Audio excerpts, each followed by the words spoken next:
صحابہ کے بارے میں آپ نے سنا ہوگا کہ حضور کی محفل میں ایسے بیٹھے ہوتے تھے ساکت و صامت، جیسے کہ ان کے سروں پر پرندے بیٹھے ہوئے ہیں اور انہیں اندیشہ ہے کہ ذرا سا بھی ہلیں گے تو پرندہ اڑ جائے گا، اس قدر ادب۔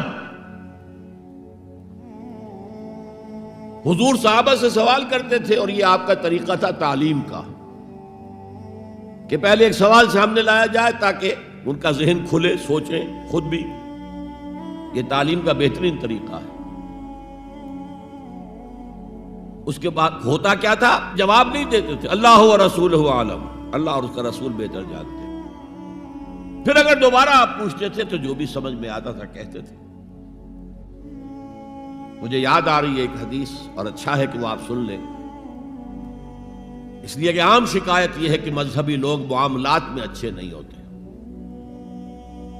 مسجدیں بنوائیں گے، مسجدوں میں قالین بچھوائیں گے، وہاں پر فانوس لگوائیں گے، سب کچھ کریں گے، مدرسوں کی خدمت کریں گے، علماء کی خدمت کریں گے، لیکن معاملات، تجارت، کاروبار، بین الانسانی تعلقات، عام شکایت ہے، اس کی وہ پرواہ نہیں کرتے، حقوق العباد کا لحاظ نہیں۔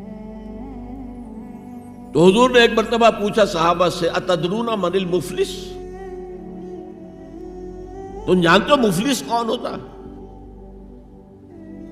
صحابہ نے جواب دیا، المفلس عندنا من لا درہم لہ ولا دینارا۔ حضور ہم اس شخص کو مفلس سمجھتے ہیں جس کے پاس درہم و دینار نہیں ہے۔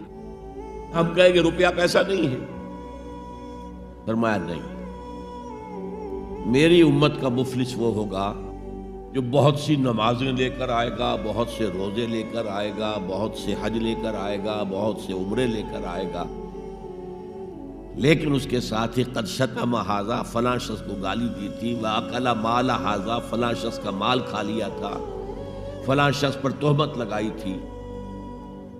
اب وہ سارے دعوے دار آ جائیں گے، اللہ اس نے میرے ساتھ یہ کیا، ٹھیک ہے بھائی، اس کی نمازیں تم لے جاؤ، اور تو کچھ ہے نہیں، کوئی کرنسی تو ہے نہیں وہاں، نہ ڈالر ہے نہ یورو ہے، کچھ بھی نہیں، اعمال کی کرنسی ہے، نیکی تم لے جاؤ۔ کوئی اور دعوے دار آیا، روزہ وہ لے گیا، اس کے پاس کچھ نہیں رہا، دعوے دار اب بھی باقی ہیں۔ اب ان کے گناہ جو ہے اس کے حساب میں پڑنے شروع ہو جائیں گے، یہاں تک کہ دوسروں کے گناہوں کے بوجھ تلے دب کر وہ جہنم میں جھونک دیا ہے۔ یہ مفلس۔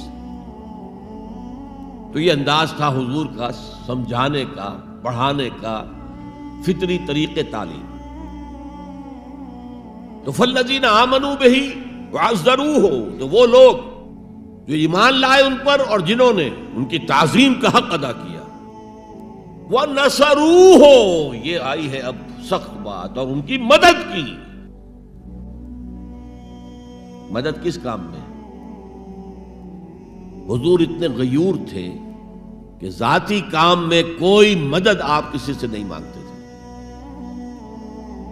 سیرت کی کتابوں میں آتا ہے کہ اگر آپ سواری پر ہوتے تھے اور آپ کا کوڑا نیچے گر جاتا تھا تو کسی سے یہ نہیں کہتے تھے کہ اٹھا کر ذرا مجھے پکڑا دو، آپ سواری سے اترتے تھے، اپنا کوڑا خود اٹھاتے تھے۔ اور اس ضمن میں بھی سیرت النبی کا ایک واقعہ مجھے یاد آ رہا ہے، وہ میں آپ کو سنا دوں۔